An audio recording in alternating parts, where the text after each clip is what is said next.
Well, guys, why don't we go to the cinema tonight? That's a great idea. What's on? Well, there's the new film with Schwarzenegger. That should be good. You're joking, right? No, I'm not. What would you suggest?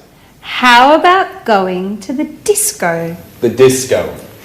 Are you crazy, Alice? That's not even music. That's simply noise. Come on, Peter. It's Saturday night. We have to do something special. Something exciting. And going dancing is surely more exciting than going to the cinema. I agree with Alice. Let's go dancing. What about a third choice? I guess Anne is right. Why don't we try to find a good compromise? Come on, guys. How boring and old-fashioned you are. And you are more frivolous than I am, Alice. Come on, guys. Don't argue now, please. Let's vote on it. Well, Alice and I want to go dancing. Peter and Anne don't. How about you, Sharon? I don't know.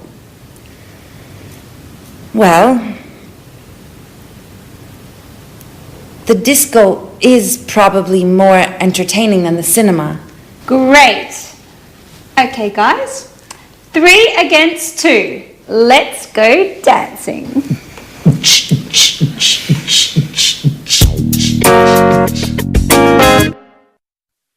Hello and welcome back to English Today for some more English. Now, what would you prefer? Discotheque or cinema? Dancing or a film? Well, we're going to look at comparatives now. I have to buy a camera and I need to choose one. I have to make a choice, so I have to compare 2 different types. Here I have 2 types. Look, this one here and this one here. Now they're quite different. Listen to the language I use when I compare them, okay? Now, this camera is smaller than this one. This is really quite big. It's bigger than this. And it's also heavier, this camera, than this one. This is a light camera, so it's lighter than this model. Now this model looks more sophisticated and probably more artistic than this one. Whereas this one looks more practical, but maybe less complicated. What do you think? What else? Well, this is definitely more expensive than this one. This is probably cheaper, I think, because this has a big lens as well. So, I'm not sure. What do you think? I like the idea of a more sophisticated camera, but I think it's more expensive. So I think I'll have to go for the cheaper one, which is the digital one. I think I'll choose this. All right? Good. Now, let's go and have a look at the language and see how we formulate comparatives in English. All right? If you have a 1-syllable word, you remember 1-syllable words like cheap, small, hot, high, then to make the comparative, it's easy. We add ER to the adjective. So cheap becomes cheaper. Small becomes smaller. Hot becomes hotter. Notice we double the T.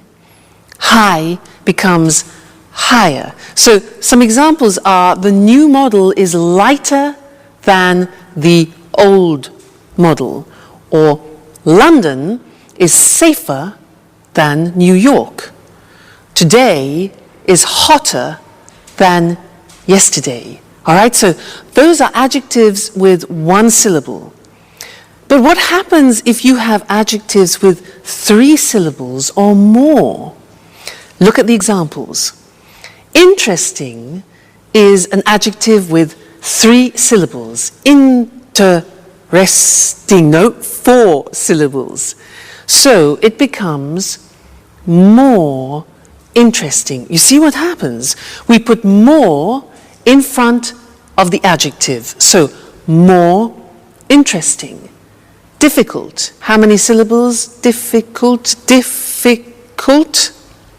Okay, so it becomes more difficult. Therefore, the example we have next is the new model is more practical. Or London is more expensive than Madrid, for example. This test is more difficult than the last test. So you see, how we formulate the comparative depends on the adjective that we use. If it's a 1-syllable adjective, we add er, cheaper. If it's 3 syllables or more, we add more in front of the adjective, like more difficult. Okay? Now, we are going to go back to That's Life, where the girls are getting ready to go dancing. They use a lot of comparatives in the conversation. Listen carefully and try and recognize them. Okay? Great. See you next time. Bye.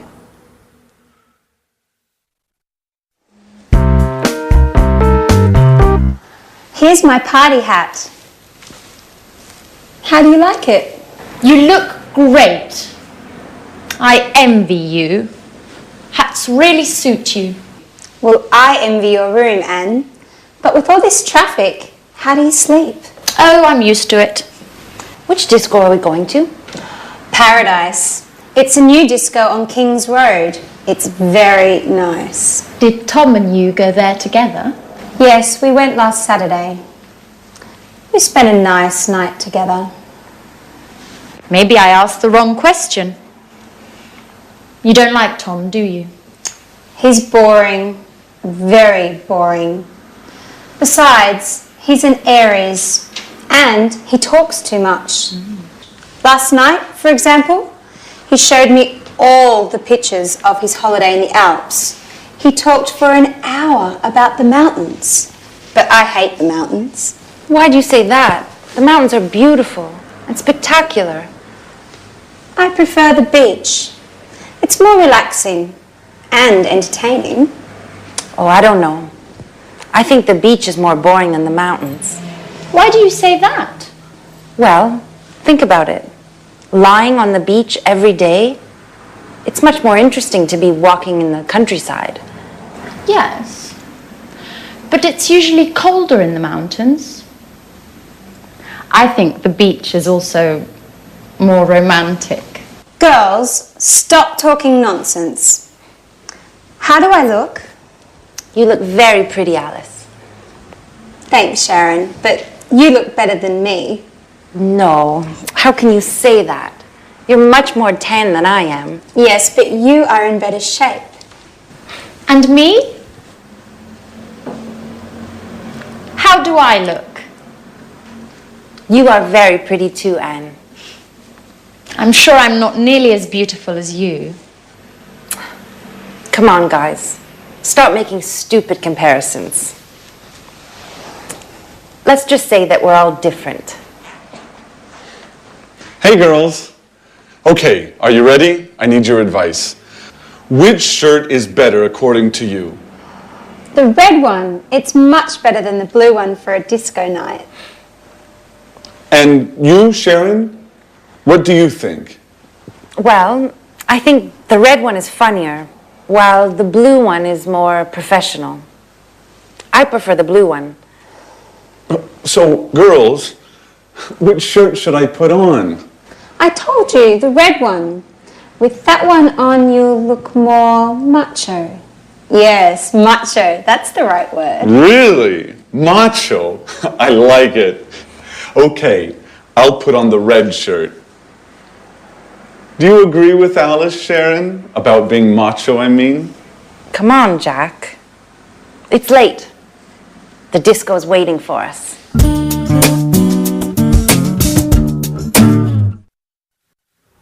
Hello Hello again and welcome back. I want to continue talking about comparatives in this lesson because last time we talked about how we compare with adjectives with one syllable and 3 syllables and more. Remember we said hotter than, but more difficult than. So what happens if we have adjectives with only 2 syllables? For example, like heavy or easy. Well, we say heavier and easier, but the spelling changes. And that's what I want to show you on the screen now, because the Y at the end of easy and heavy disappears. Look. Happy is an example with an adjective with 2 syllables ending in Y. Happy becomes happier. Take out the Y, put in I-E-R, okay? Then funny, funnier, and easy, as we said before, easier. Heavy again, another example, heavier. Okay, so be careful. Remember that the Y becomes an I. Some examples. I'm happier than you. His joke was funnier than mine. English is easier than Russian. All right? So that's important to remember. But that's not all. There are some real exceptions, as always, in the English language, also in the comparative form. And that's what I want to look at with you now. It's very important. The question is, what is the comparative of good? The comparative is completely different. It's better. So you would say, this camera is better than that camera. All right, so good becomes better. What about bad? Again, it's completely different. Bad becomes worse. Today's weather is worse than yesterday's, okay? Bad, worse. And one more example, far, which means distance, far becomes further or even farther. Both possibilities, farther written F-A-R-T-H-E-R, as you can see on the screen. All right, so those are the big exceptions. Good becomes better. Bad becomes worse. Far becomes farther or further. You choose. Examples, walking is better than running. Today, the weather is worse than yesterday. And Southampton is further than Brighton. All right? So those are all the most important things that you need to know when you're comparing things. Don't forget the exceptions. They're very, very common and easy to forget. All right? Great. So I'll see you next lesson where no doubt you will be speaking English better. Okay? See you then. Bye.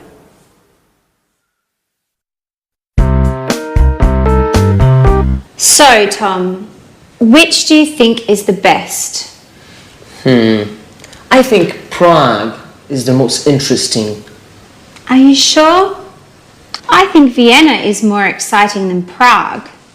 Yes, but it's certainly the most expensive tour. It doesn't matter. My father is going to pay for everything. And what about Madrid? I think it's probably the most exciting. Why do you say that? Well, the nightlife. I'm sure there are a lot of discos. That's true, but it is certainly the hottest city. You're a good friend, Tom, but you are so boring. I don't really care about the weather. I just want to enjoy myself. This trip is my father's birthday present to me. I want to go to Europe's most interesting city, but also the most special and the most entertaining one. I see. Well, I think all three are interesting cities. Hi guys. What are you doing? My father is going to give me a trip for my birthday, so I'm choosing where I would like to go. Oh really? That's great. Are you going alone? No, my father promised to come with me. Oh. Well, do you already have an idea of where you want to go? Not yet. I can't make up my mind between Vienna, Prague and Madrid. Tom was making some precious suggestions. But she isn't taking my advice, as usual.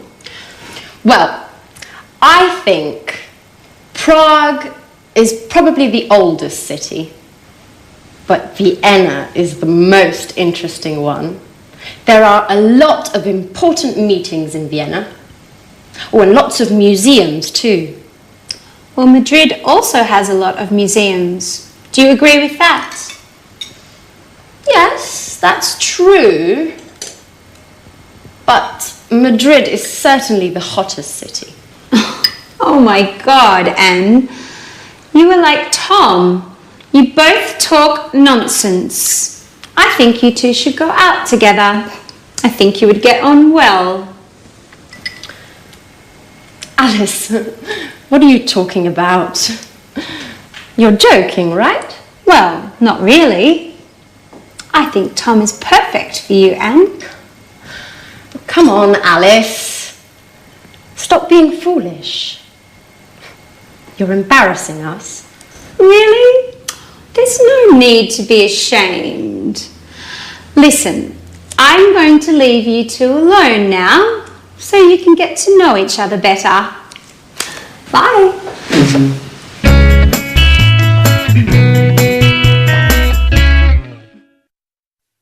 Hello again. Now that's an interesting couple.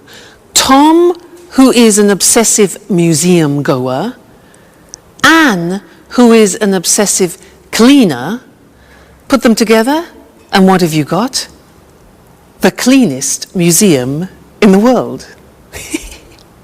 Now, the cleanest is an example of the grammar form of the superlative, and that's what I want to look at with you now. I want to give you some examples, so listen carefully to what I say. All right? Good.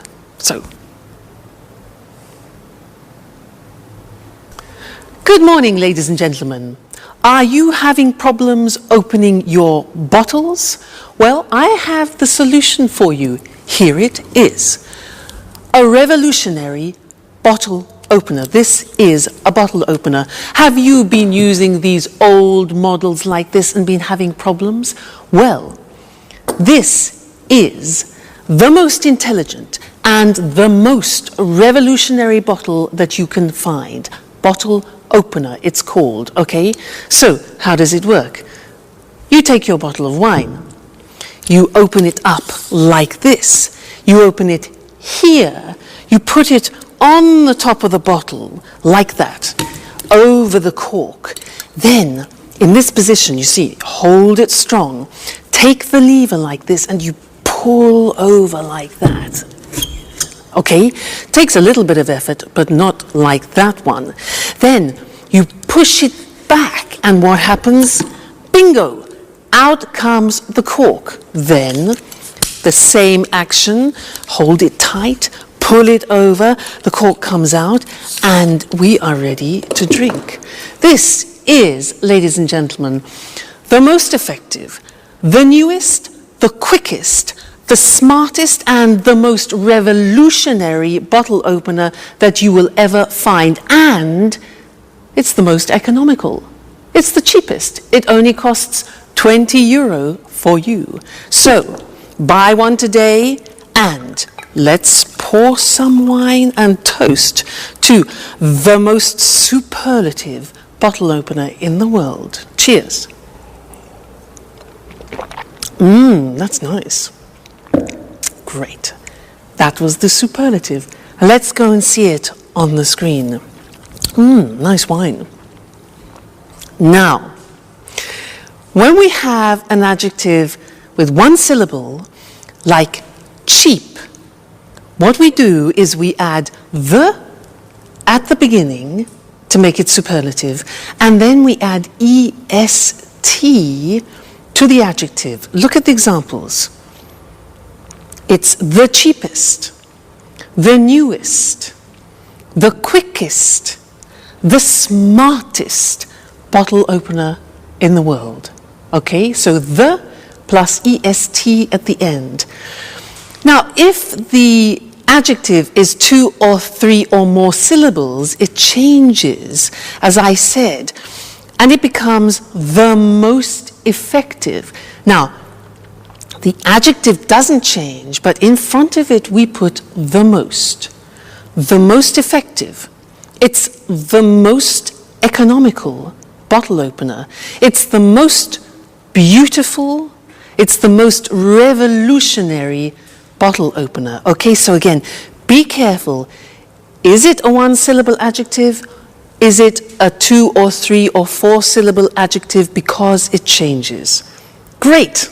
Now, let's go back to life. That's life, where Jack and Peter are talking about football. They're talking about the best football team in the world. Okay?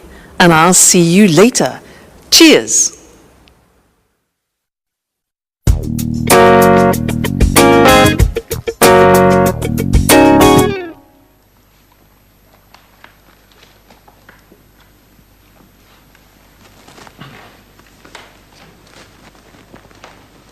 Man was, saying that maybe... Hey, Peter, did you see the match yesterday evening?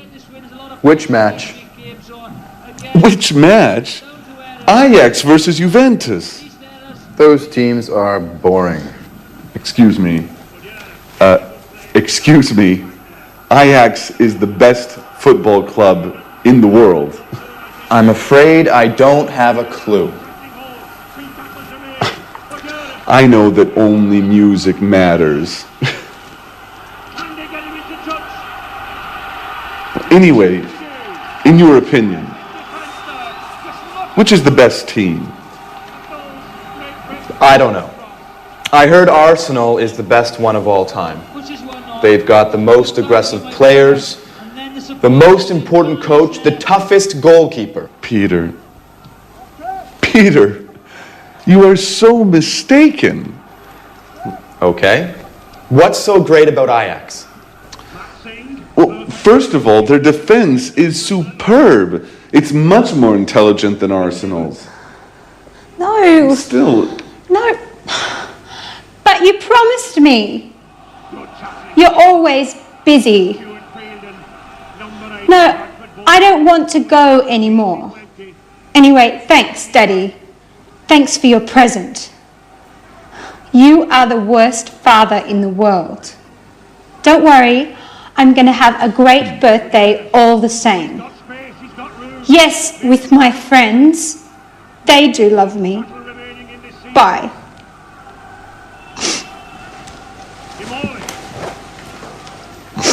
is everything okay, Alice? No, nothing is okay. My father keeps on being the same. Oh, come on, Alice. Don't cry, please. Tell us what happened. Well, I told you my father decided to give me a trip for my birthday. Well, he promised to come with me. And just now, he told me that he can't anymore because he has some important work to do, as usual. Oh, don't be angry with him. Even if he has something important to do, you can leave for your trip anyways. No, I don't want to go anymore. Well, don't worry, Alice. We are going to give a big party for you. Isn't that true, guys? Absolutely. Yes, of course. You are the most brilliant, the smartest, and the funniest roommate we've ever had. Even if sometimes you are a bit lazy. You need a special party. Thanks a lot. You are the best friends in the world.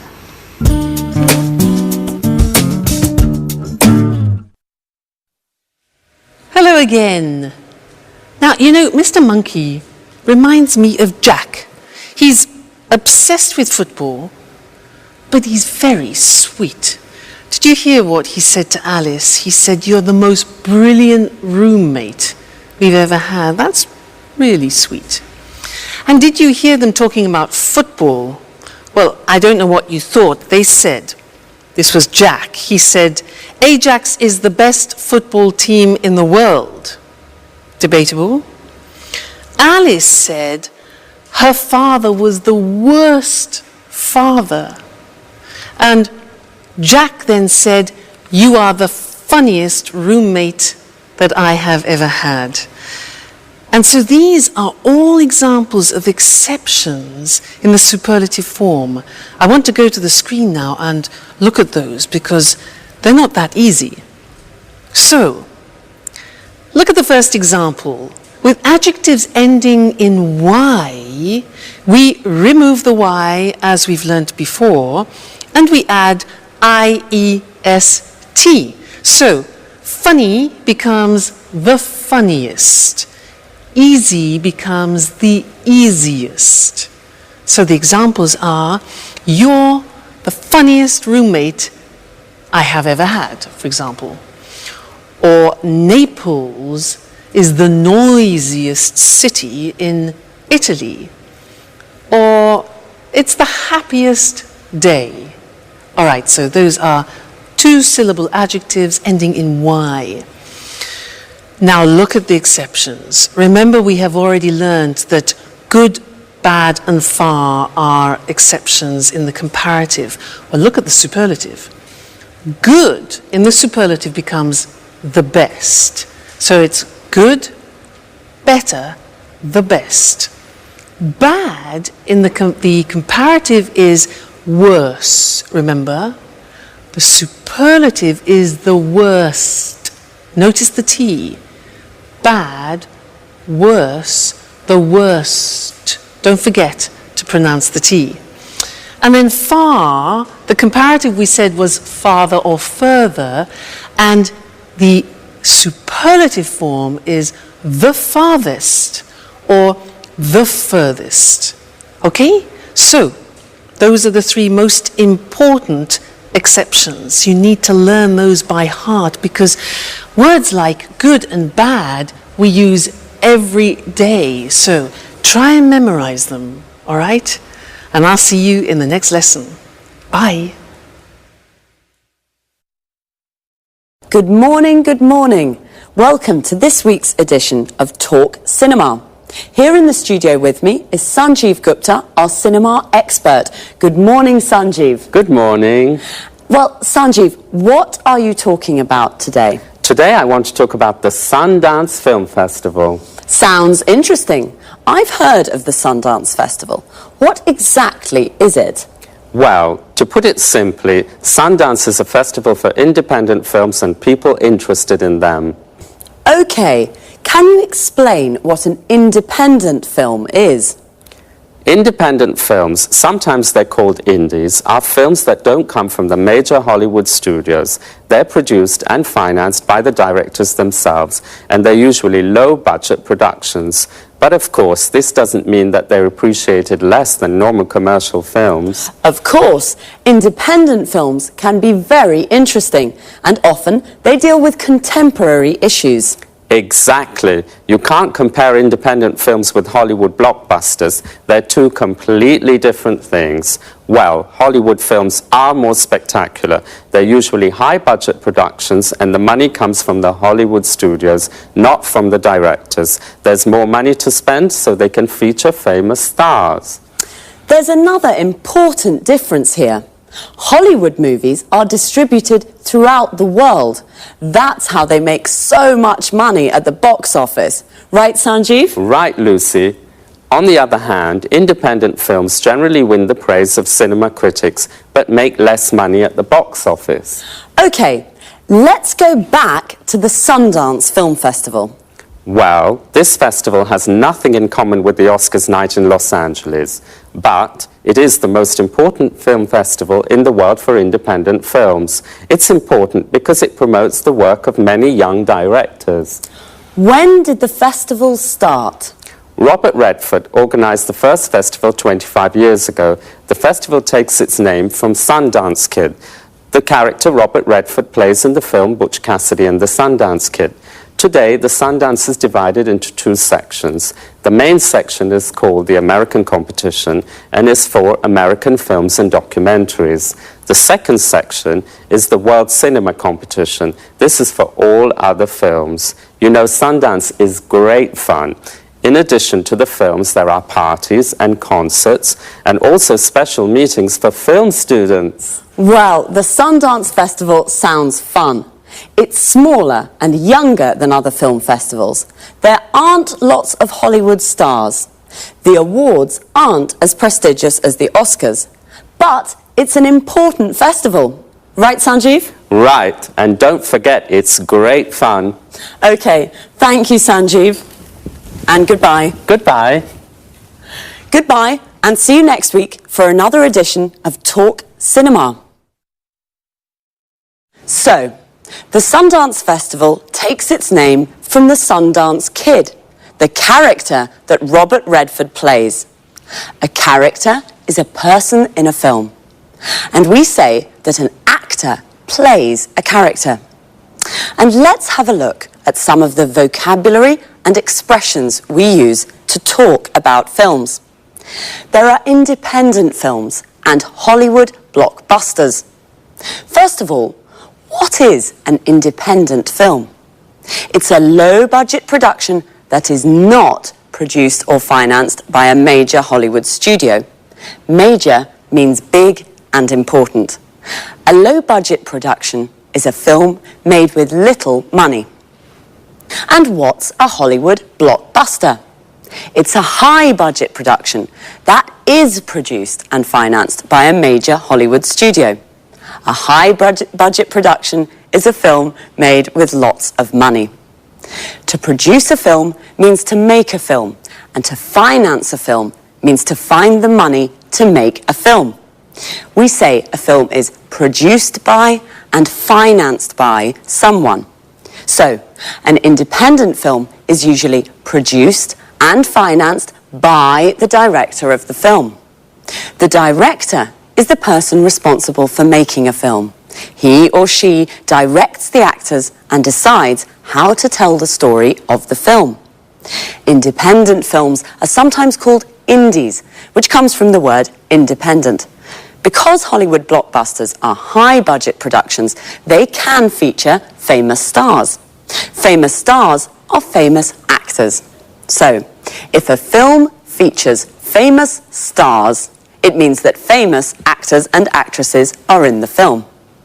Pretty Woman features Julia Roberts and Richard Gere. We say Hollywood blockbusters are commercial films. This means they are easy to watch and easy to sell. They're made with the purpose of making money. All right, cinema lovers, that's it for now. Bye, and see you again soon. Hello, welcome to this week's edition of Let's Talk, the Saturday evening debate with our commentators Tom and Marie. Good evening. Tonight I'd like to hear your thoughts about e-learning. You know, when I was a teenager, I hated school and studying. As you can imagine, my exam results weren't very good, so I couldn't go to university. Now I'd like to study philosophy, and I'm thinking of taking a distance learning course, using my computer and the internet. Well, e-learning. The E means electronic, so e-learning is electronic learning. This is a new and convenient way of studying. Many universities around the world now offer distance learning degree courses via the internet. You can take a course from a university in England or in the States without leaving your home. That's true, but you need to have a lot of motivation to take an e-learning course. Why? Well, good time management skills are very important for successful e-learning. You mustn't waste time. You must study a little every day. It isn't always easy, especially if you work. Okay, e-learning courses can be more difficult. Traditional courses can be better. but there are many advantages to studying for a degree at a distance. What are these advantages? In fact, let's talk about the advantages and the disadvantages of e-learning. Okay. One advantage, you can study when you like and where you like. I see. So it's a flexible way of learning. Exactly. Another advantage is that e-learning gives people a second chance to take a university course without giving up your job. You can study and work at the same time. I'm sorry, Marie, I don't agree. When you work, it can be very difficult to find time to study. Besides, students can feel lonely and isolated when they study by themselves. Wait a minute. This is where the electronic part helps. There's lots of interaction with other students and course tutors. Some courses use virtual classrooms to teach small groups. You can see your tutor and other students on your computer screen. You can talk with them and use text chat or email and discussion forums too. Today, most courses include study skills information on how to study well at a distance. Okay, but some course materials can be really boring, just like reading books online. And some e-tutors are very inexperienced and don't know how to teach in this new way.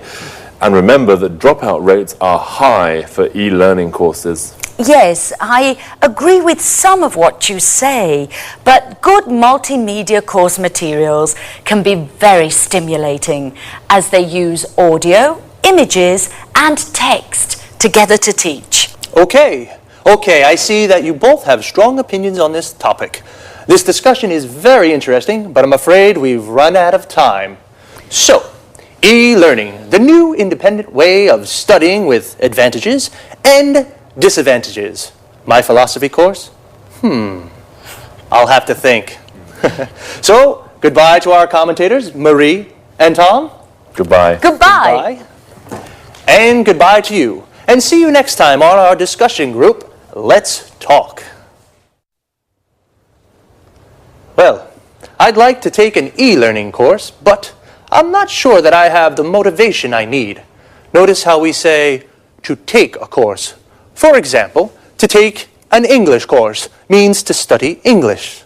To take a distance learning course means to study from home. If I take an e-learning course, I can study at home and send my work to my course tutor via internet. The course tutor is the teacher for the course. Most people go to university. To go to university means to study full-time at a university. We can also say someone is at university. For example, I'm at university means I'm studying for a degree at a university. A degree is the qualification you get when you complete a university course. A degree course can take from 3 to 5 years, depending on the subject you study. I wanted to study philosophy at university. We say to study a subject at university. For example, my friend Sasha is studying mathematics at university. We can say she goes to university. She's at university. She's studying mathematics at university. She's taking a mathematics degree at university. We can also say she's studying for a degree in mathematics. Notice we can say either a mathematics degree or a degree in mathematics. With e-learning courses, people study for a degree at a distance. This means they study at home. They don't go to the university to study. But Tom said the dropout rates for these courses are high. The dropout rates is the number of people who don't finish the course. The verb to drop out means to not finish a course. We can say to drop out of school or to drop out of university. Okay, well, study hard, and I'll see you on Saturday for another edition of Let's Talk. Goodbye.